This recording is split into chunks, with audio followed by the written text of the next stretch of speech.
총선이 86일 앞으로 다가온 가운데 국민의힘이 격차 해소와 정치개혁 등에 초점을 맞춰 총선 공약을 담당하는 공약개발본부를 구성했습니다.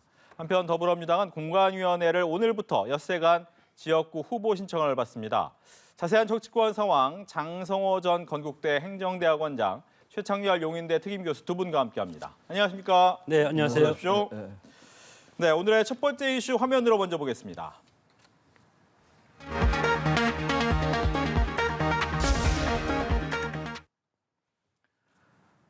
네, 오늘 첫 번째 이슈는 여당이 총선 공약 개발에 준비를 하고 있다라는 부분이 될 텐데요. 아마 선거에서 인물 경쟁도 있겠지만 이 공약 경쟁도 또 하나의 중요한 이유가 되겠죠. 보면 이제 격차에서 정치 개혁에 초점을 맞추겠다라고 했는데 이 부분은 어떻게 보시는지 먼저 이야기를 해주시죠. 전략적인 측면이 상당히 강하다고 봅니다. 중도층 표심을 향한 구애. 이것이 이제 핵심적인 표현 같은데. 네. 원래 민주주의라는 것이 자유와 평등의 가치 아닙니까?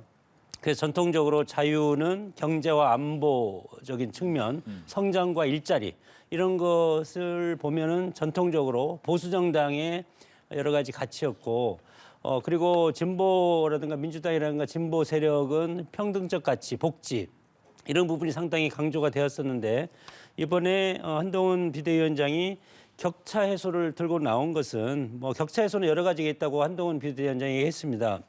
문화, 건강, 교육, 경제, 교통, 안전, 치안 이런 식으로 해서 과거에 어떤 진보적인 가치 있는 그런 부분들을 중도 표심을 겨냥을 해서 보수적인 가치로 총선 공약으로 지금 내세웠다 그렇게 봅니다. 예, 중도를 잡기 위한 공약 개발을 보여주고 있다. 어떻게 보셨습니까? 2012년도에 박근혜 비대위 생각나시죠? 네. 그때 2012년도에 박근혜 비대위가 냈었던 게 이른바 경제민주화였어요. 경제민주화. 그렇죠. 경제민주화라는 게 헌법 119조에 분명히 명시돼 있긴 합니다만 대체로 이제 뭐 보수나 진보나 경제민주화가 중요하겠습니다만 헌법에 명시돼 있으니까 그래도 대체로 우리의 이제 생각은 경제민주화는 좀 진보 진영의 선제다, 의제다 이런 얘기를 많이 했는데 그 당시 어쨌든 박근혜 비대위가 새누리당이 보수 정당임에도 불구하고 진보적 의제 선점하는 데 성공했고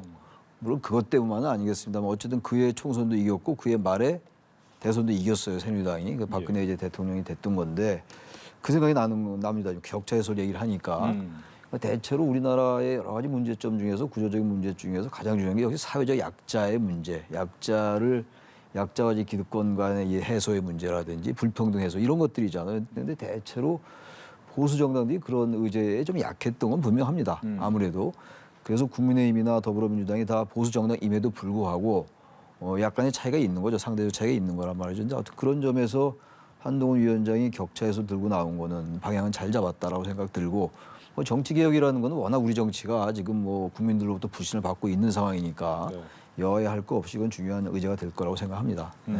특히나 또 이 얘기 중에 하나가 재보궐에 책임이 있는 경우에는 후보를 내지 않겠다라는 부분, 또 불체포 특권 포기해야 되는 거 아니냐, 여기 또 민주당은 답해라 이런 얘기도 또 했어요. 반성과 민주당을 겨냥한 이중포석이라고 생각이 듭니다.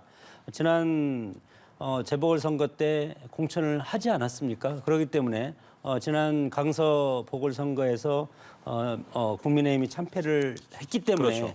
그 반면교사로 삼아서 이제는 국민의힘이 규칙사유로 재보궐선거가 있을 때는 공천하지 않겠다.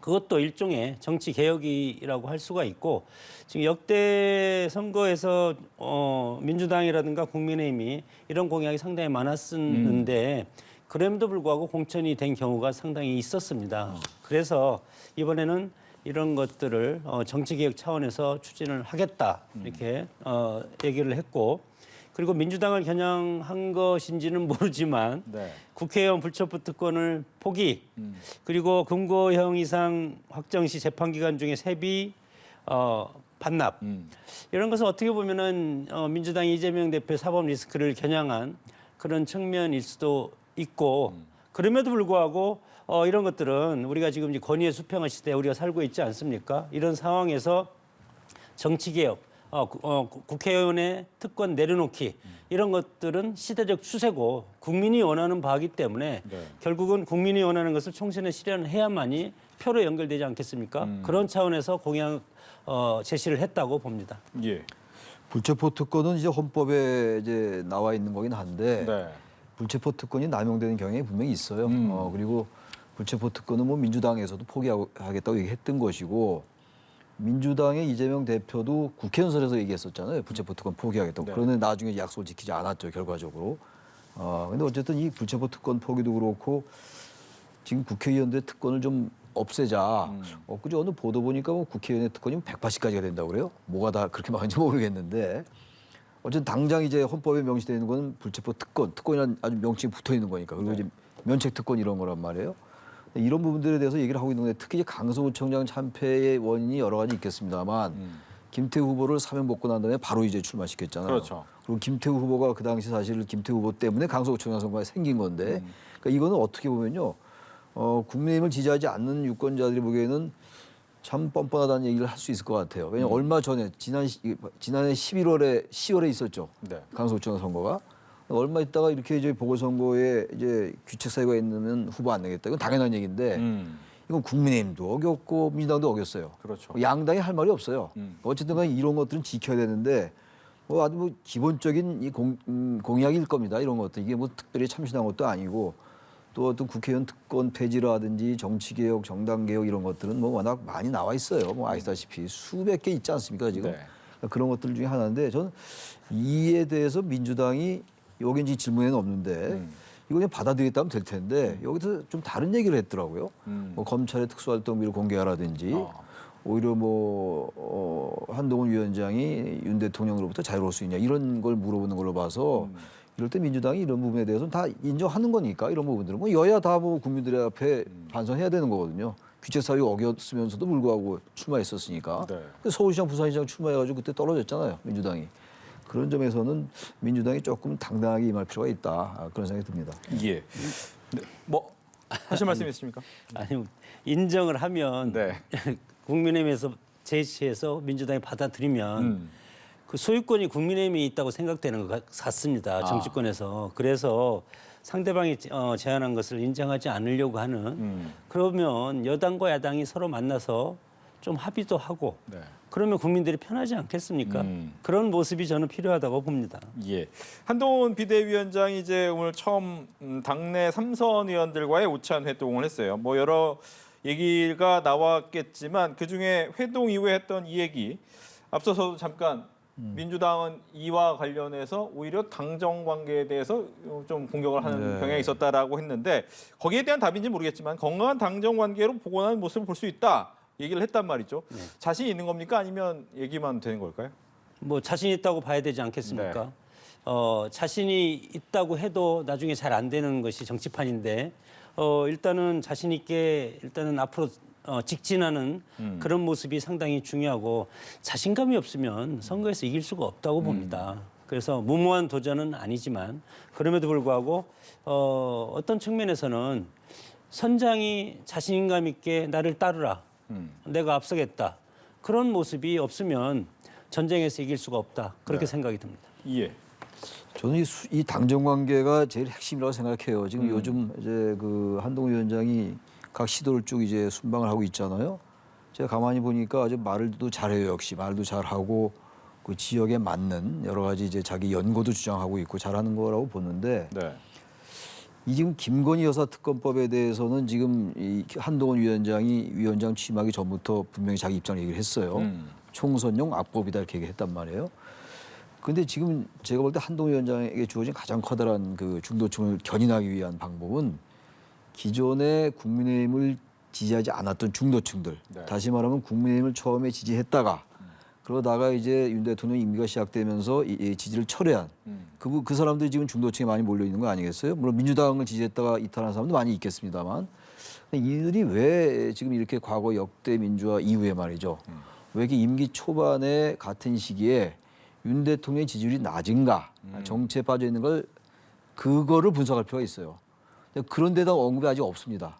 그러니까 결국은 중요한 거는 지금 대통령실과 이 당과의 관계의 문제, 저는 꼭 무슨 수직이다 수평이다 이런 차원을 떠나서 그리고 차별화를 하라는 게 뭐 윤 대통령과 각을 세우고 과거 이회창 총재가 YS 대통령한테 뭐 당적 이탈해라 그런 건 아니잖아요 지금 그런 건 아닌데도 불구하고 어쨌든 여권이 지지를 상실한 것에 대한 그런 반성이나 그런 걸 자체 분석 같은 걸 솔직히 하면 좀 그러면 이제 이 한동훈 위원장의 지지도 올라가고 국민의힘 지지도 올라갈 수 있다고 보는데 아직 그게 잘 안 되는 것 같아요. 요새 보세요. 여기 지금 안 나왔지만 한동훈 위원장의 지지율은 좀 좋아지는 것 같아요. 근데 국민의힘의 지지율은 그렇게 반영되지 않습니다. 지금 보면은. 그런 걸로 봐서는 아직은 그 여권의 여러 가지 문제에 대해서 지금 아직 정면으로 한동훈 위원장이 승부하지 않는 거예요. 그렇게 된다면 수직적 당정 관계가 지금 한 위원장이 얘기하는 것처럼 건강한 당정 관계로 복원되기 어렵단 말이에요. 저는 이 부분에서 아직 퀘스천 마크다라고 생각합니다. 그 최근에 이제 한동훈 위원장이 전국을 돌면서 팔도 사나이라는 호칭을 받고 있지 않습니까? 지금 뭐 한 15일 정도 취임한 지 15일 정도 됐는데 팔도 사나이라는 호칭을 받는 것은 전국적으로 집토끼를 일단은 동원해서 결집을 시키겠다는 그런 의지가 있기 때문에 당의 지지율이 올라가지 않는 것은 지금 당연하다고 봅니다. 일단은 중도층이라든가 삼토끼를 잡기 위한 전략은 아직 보이지 않고 있지 않습니까? 그래서 오늘부터 총선 공약 개발을 단을 띄워서 격차 해소라든가 여러 가지 공약을 이제 발표를 하면 이 정책을 통해서 산토끼를 잡는 그런 전략을 이제 과감하게 추진할 가능성이 상당히 크다고 봅니다. 그래서 일각에서는 한동훈 위원장이 아직 뚜렷한 어떤 보여주는 것이 없다 이렇게 이제 비판도 하지만 그것은 결국은 정치인들은 당이 추진하는 집권 여당의 무게는 상당히 크지 않습니까? 그래서 집권 여당이 추진할 수 있는 정책, 실행 가능한 정책을 통해서 산토끼를 잡는 그렇게 되면은 지지율이 이제 상승할 수 있는 그런 여러 가지 방안이 강구되리라고 생각이 듭니다. 예. 뭐 3선 의원들과 오늘 오찬하고 모레는 4선 이상 의원들과 만나서 이야기를 하는데 뭐 헌신 얘기는 없었다고 오늘 얘기는 나왔지만 기본적으로 좀 교통정리 들어간 거 아니냐라는 이야기도 나옵니다. 물론 사실인지 아닌지는 모르죠. 하지만 어떻게 봐야 됩니까? 저 모습을 볼 때 뭐 구청장 같은 경우는 삼선 금지가 있지 않습니까? 그렇죠.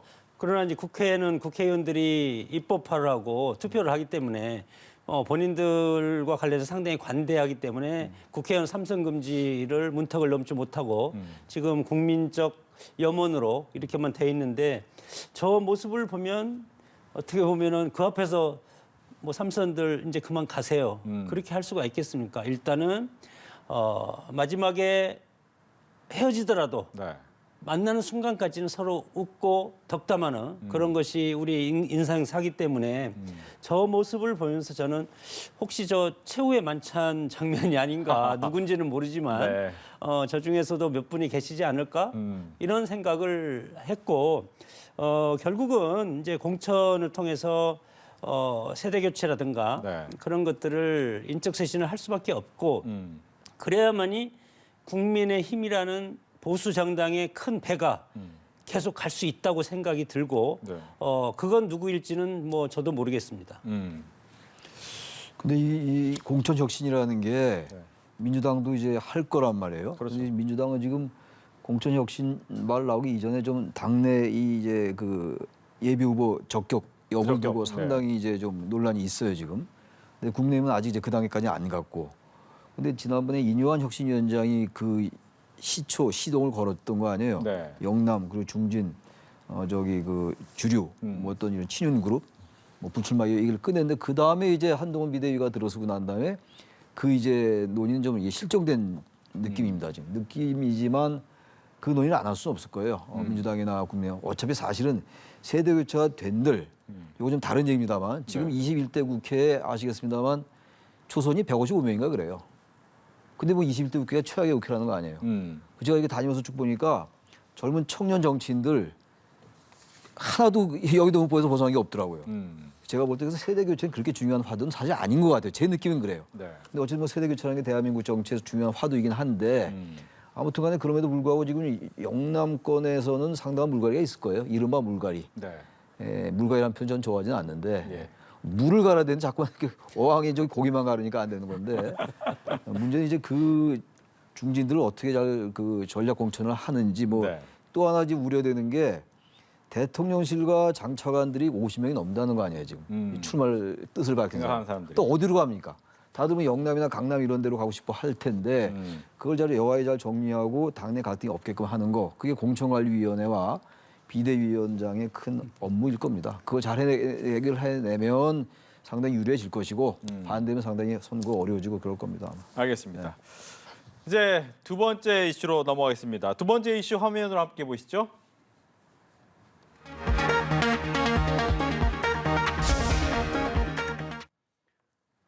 네. 야당 역시 이제 후보 공모를 시작했습니다. 엿새간 총선 지역구 후보 공모가 시작이 됐는데 전략 공천 지역도 17곳이나 됐어요. 네. 뭐 어떤 지역이 좀 눈에 들어오시고 분위기가 좀 어떻게 되는 것 같습니까? 뭐 지금 17개 지역이니까 제가 좀 적어왔어요. 이거 다 네. 기억할 수가 없으니까. 네. 그러니까 이제 불출마 지역이 한 7개 지역이 있고 그리고 현역 의원이 탈당한 지역이 있습니다. 지금 탈당한 뭐 이제 김정미 의원, 이원욱 의원, 조홍천 의원 이런 데가 이제 말하자면 탈당한 그렇죠. 데고 또 현역 의원이 불출마한 지역도 있어요. 그래서 지금 탈당한 지역 중에서는 지금 광주 서구을 여기가 지금 중요하게 눈에 띄어요. 예. 양양자 의원이 탈당한 지역이거든요. 광주 서구을이 이미 일찍 탈당했죠. 양양자 의원이 한국의 희망인가 이제 그렇게 정당 이름을 붙였던 거고 현역 의원 불출마 지역은 뭐 중구 성동갑, 서대문갑, 대전 서구갑, 대정 이런 경기 의정부시갑 이런 지역들입니다. 그러니까 이제 이런 지역들이 말하자면 전략 선거구인데 네. 이 전략 선거구가 말하자면은 일종의 전략 공천 지역일 거란 말이에요. 그렇죠. 근데 지금 얘기가 나오는 게 지금은 우리나라 정치는 지금 뭐 다른 나라도 그렇겠습니다만 유난히 공천에 그냥 뭐 거의 목숨을 걸다시피 하는 거잖아요. 근데 이 전략 공천 지역이라는 명분으로 만약에 여기에 이제 이른바 이제 친명 이런 사람들이 뭐 내리 꽂는다 뭐 그런 언론의 표현을 그대로 제가 인용한다면 내리 꽂고 그렇게 되면은 이게 당내 이제 비명과 친명 간의 공천 전쟁이 벌어질 수 있다고요. 이재명 대표가 태어나면서 한 얘기가 뭡니까? 전쟁 같은 정치를 하지 마자 이런 얘기 했잖아요. 예. 좀 그래서 이 아까 국민의힘도 잠깐 언급을 했습니다만 민주당도 이 지금은 전략 공천이나 전략 선거를 어떻게 여와이 잘 조정할 수 있느냐 여기에 굉장히 중요한 그 관건이 있을 것 같아요. 예, 근데 쉽지 않을 겁니다. 이쪽도. 알겠습니다. 그 2월 5일부터 후보자 심사 발표가 있기 때문에 네. 그때부터는 탈당이 현실화될 가능성도 크고 물론 경선을 하면 탈당을 못하기 때문에 그렇죠. 예, 출마를 못하지 않습니까? 그래서 우리 최 교수님 말씀처럼 뭐 불출마 지역, 탈당 지역이 17군데인데 당헌 당규상 전체 지역구 253곳 중에서 20% 정도가 가능합니다. 그러면 56명까지 가능하기 때문에 네. 아직은 이 전략 공천 지역이 훨씬 늘어날 가능성이 크고 또 중도에 나는 도저히 안 되겠다.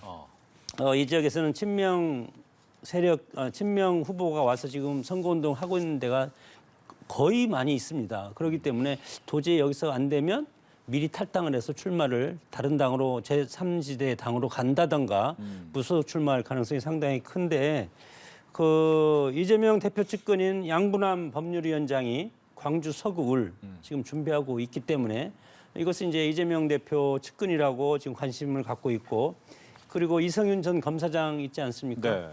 그분은 전북 전주을 이상직 의원 지역 여기에 지금 뭐 출마를 선언하고 후보 지금 선거 운동을 지금 하고 있기 때문에 네. 이 지역이 지금 뭐 민주당에서는 관심 지역으로 일단은 이제 꼽히고 있는데 앞으로 상당히 많은 이 전략 공천 지역은 이재명 대표의 측근이 내려갈 가능성이 상당히 클 겁니다.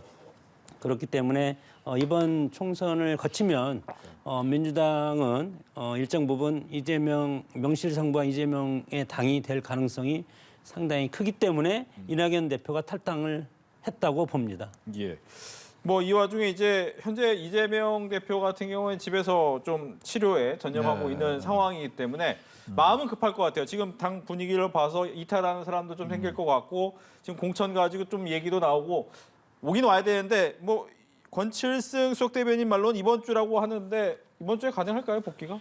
글쎄요, 지금 2일 날 비습됐었잖아요. 오늘 15일이고 그 의료진 판단을 받아봐야 될 것 같아요. 당무 복귀가 될지 지금 이제 퇴원을 했는데 당무 복귀도 하고 재판도 나가고 이러려면은 예. 이게 과연 그냥 당무 복귀하고 같은 거냐 또 이런 얘기도 나오는 거 아니에요. 그래서 재판 지연하려 하는 거 아니냐라고 이제 국민의힘이 이제 그 의심의 눈초리로 보고 있는 건데 이건 결국은 뭐 의료적인 판단이 필요한 것이라서 이게 우리가 일상적 상식적으로 이제 이 열을 넘었으니까 이제 해도 되는 거 아니야 이렇게 판단하기 어려울 것 같아요. 남의 건강에 대해서 그렇게 함부로 얘기할 수는 없기 때문에 네.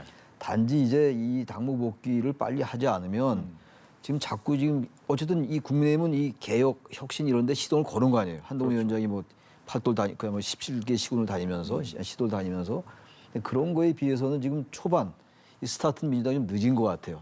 당대표가 피습당했고 어쨌든 뭐 친명 비명 간의 갈등이 자꾸 노정되다 보니까 당대표가 빨리 복귀해서 이런 부분들 빨리 정리하고 언급할 거 있으면 언급하고 이렇게 해야 될 것 같아요. 단지 재판 문제는 좀 별개의 문제일 것 같아요. 사실 뭐 이재명 대표로서야 재판이 가능하면 지연되는 게 좋지 않겠어요? 뭐 제가 뭐 어떤 그 추정할 수는 없겠습니다만 그 부분이 자꾸 이제 중도층이나 이런 입장에서 볼 때는 재판 지연하라는 게 아니냐 이런 이제 합리적인 의심을 하는 건데 그 부분에 대한 명쾌한 입장도 빨리 밝힐 필요가 있을 것 같습니다. 네.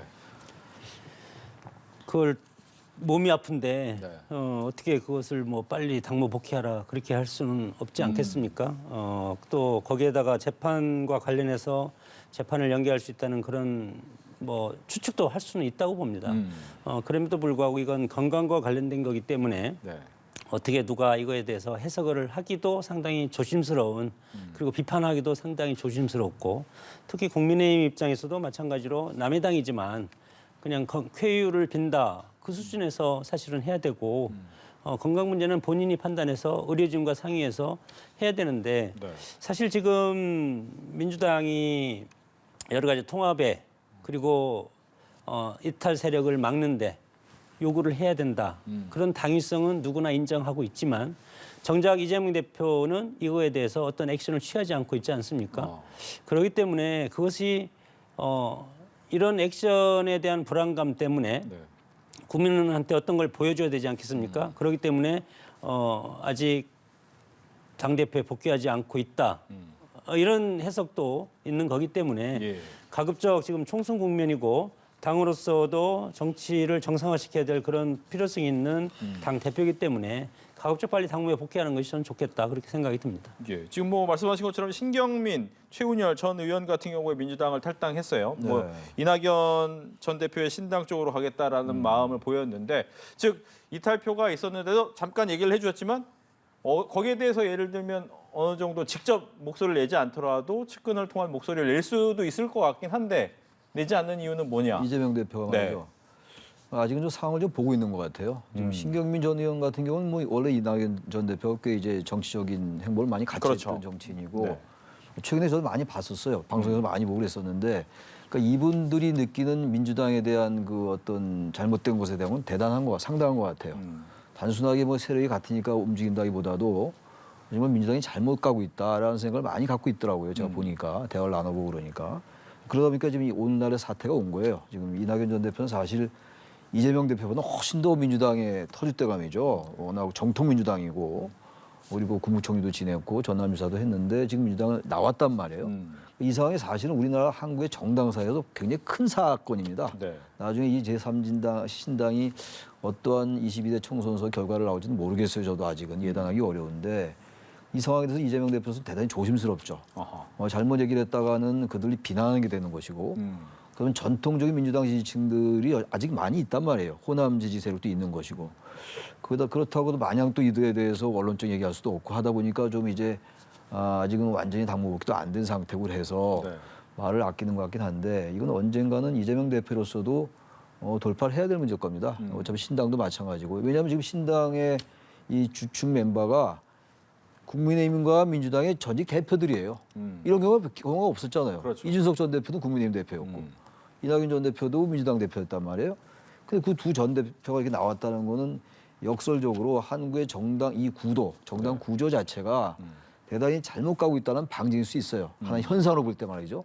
징후의 정치, 혐오의 정치, 대립과 갈등과 대결의 정치 예. 그런 것들이기 때문에 이제 이재명 대표가 이 부분에 대해서 제1야당 대표로서 이제 발언할 때가 됐죠. 많은 발언을 해왔지만 이제 피습 끝나고 피습되고 나서 아직은 이제 정식 발언을 삼가고 있는 상황이니까 네. 그 얘기를 빨리 하기 시작해야 될 겁니다. 아마. 알겠습니다. 어떻습니까? 뭐 그렇게 한다고 하더라도 네. 지금 이재명 대표의 가장 큰 걱정은 호남입니다. 호남에서 지금 소위 말해서 친명 자객이라고 하는 분들이 호남의 곳곳에 가서 지금 선거운동을 하고 있기 때문에 호남 지역의 전통적인 의원이라든가 정치인들이 지금 상당히 흔들리고 있지 않겠습니까? 그렇기 때문에 이것을 빨리 결정을 한다든가 어떤 단안을 내리든가 공천을 빨리 결정한다든가 전력 공천을 빨리 한다든가 하게 되면 탈당 도미노 현상이 일어나서 자칫하면 이낙연 신당의 상당수 현역 의원들이 포진할 가능성이 크고 그렇게 되면은 이것이 의원 수가 가는 것뿐만이 아니고 호남이라는 전통적인 텃밭이 위태로울 수도 있는 그런 단초를 제공할 수가 있기 때문에 일단은 말이 없는 것이 가장 좋다. 제일 큰 무기는 말이 없는 거라고 저는 생각이 듭니다. 그렇기 때문에 또 이렇게 상처도 있고 네. 이런 상황이기 때문에 당무에 복귀하지 않았기 때문에 당무에 복귀하면 무슨 말이든 해야 되지 않겠습니까? 기자의 답을 하든 아니면 최고위원회 석상에서 본인의 어떤 멘트를 하든 그런 걸 해야 되기 때문에 남은 며칠이라도 그 시간을 벌겠다는 그런 취지로 이런 지금 행태가 나오고 있다 그렇게 생각이 듭니다. 알겠습니다. 이렇게 해서 두 번째 이슈까지 봤고요. 마지막 이슈 화면으로 만나보겠습니다.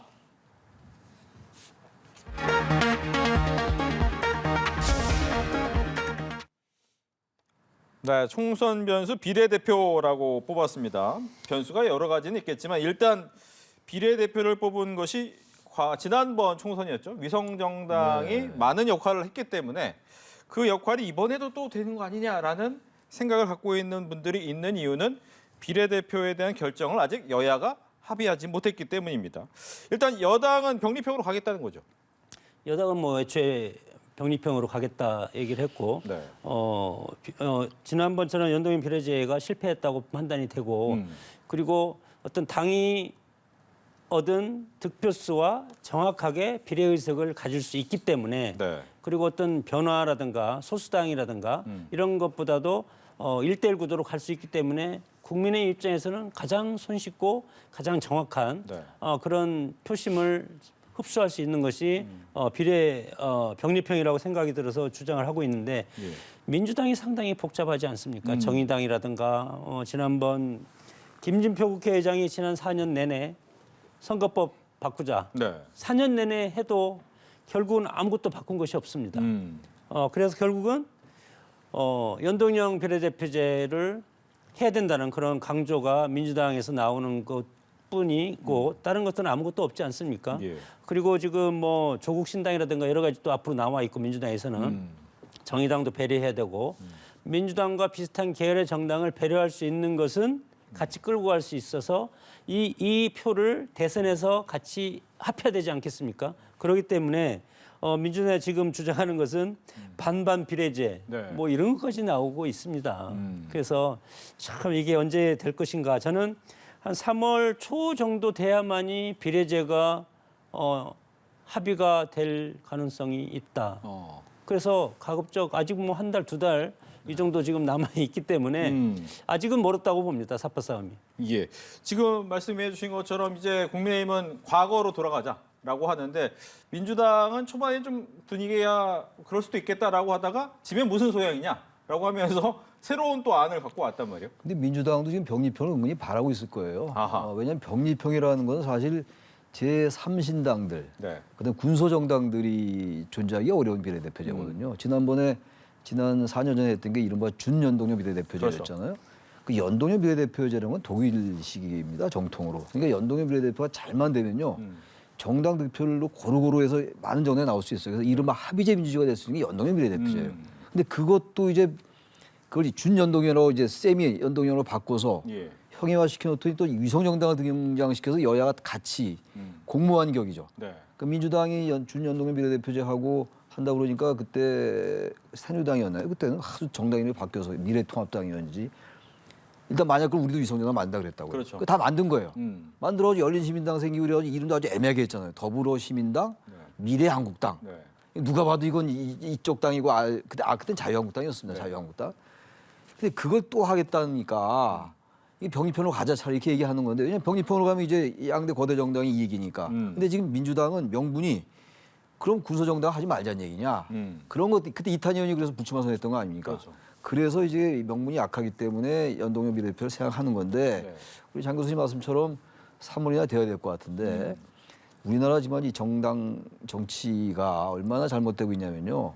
선거구 획정이 아직도 안 돼 있어요. 그렇죠. 이게 선거법에 보면 1년 전에 선거구 획정이 돼 있어야 된다고요. 근데 아직도 선거구 획정이 안 돼 있는 그 법을 지킬 사람이 법을 가장 안 지키는 네. 그게 대한민국 정치입니다. 현실이니까 제가 한 말씀 첨언하는 것이고 아무튼 이런 식으로 또 반반 비례대표제하고 이렇게 되면 안 됩니다. 이러면 너무 꼼수로 갈 것이고 예. 위성정당 또 만들 거 아닙니까? 여야가 다. 그런 거는 국민을 너무 그건 진짜 예의도 아니고 국민을 너무 가볍게 보는 거라고 생각합니다. 이거 빨리 결정해서 예. 하는 쪽으로 가야죠. 너무 정치공학적인 계산만 하고 있다. 이 비판을 안 할 수가 없습니다. 네. 그 와중에 이제 기본소득당, 열린민주당, 사회민주당이 모인 개혁 연합신당이 범야권 세력의 비례 연합 정당 추진을 제안했다. 결과적으로 현 상태에서 크게 바뀌지 않으면 표를 받을 수 있는 가능성이 가장 크다라고 보는 것 같긴 한데 문제는 3월 달까지 봐야 되면 이대로 갈 수 있는 가능성이 있는 거네요. 아니 민주당을 압박하는 거라고 봅니다. 아하. 지금 민주당에서 지금 민주당 국회의원이 180석, 170 몇 석이지 않습니까? 거기에 20%만 해도 몇 명입니까? 한 3, 40명 되지 않습니까? 3, 40명이 이탈되면 네. 이탈이 경선을 통해서 이탈이 될 수도 있고 탈당을 통해서 이탈이 될 수도 있고 그렇기 때문에 이재명 대표 입장에서는 민주당의 위기가 올 수가 있기 때문에 네. 우리가 같이 원군으로 비슷한 어떤 정체성을 가진 정당들이 다원적으로 같이 가자. 그것이 비례연합 정당을 제안을 한 겁니다. 뭐 신당으로서.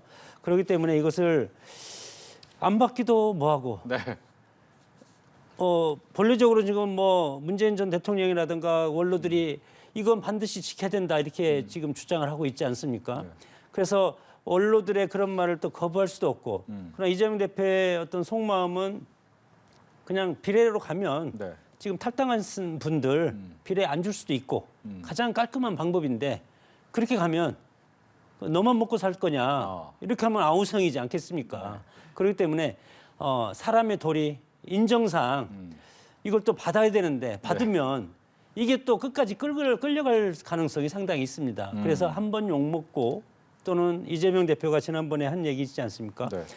우아하게 싸움에서 지면 뭐하냐. 이겨야지. 그런 것은 병립형을 마음속으로 두고 있고 네. 어떤 결단을 내릴지는 모르지만 그래서 지금 뭐 반반 비례제도 나오지 않습니까? 참 알겠습니다. 말도 안 되는 얘기라고 생각이 듭니다. 예.